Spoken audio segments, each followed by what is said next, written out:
It is an alarming trend. The number of kids in Ohio's foster care system is on the rise because of the opioid epidemic. Over the holidays, there were 1,000 more children than last year. The Now's Jennifer Auh has more on new programs Summit County hopes will fight the growing problem.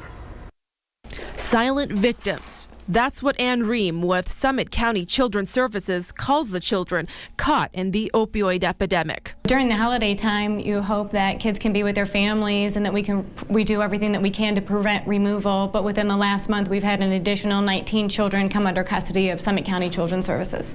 In Summit County, there's been a 20% increase of children coming into the foster care system since 2012.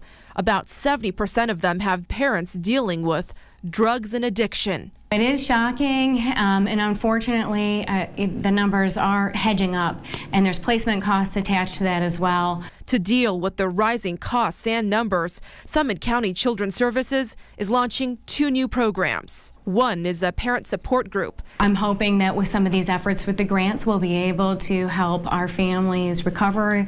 Successful foster parents will go through training in Columbus to eventually help new parents.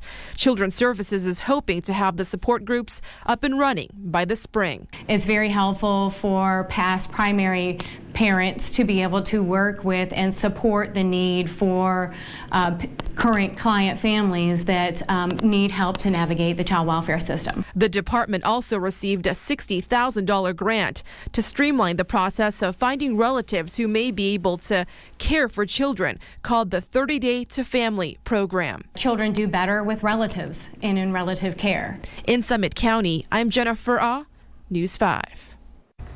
Now, Summit County Children's Services says many people think that they aren't eligible to be foster parents, but they actually are. If you are interested, just give the agency a call.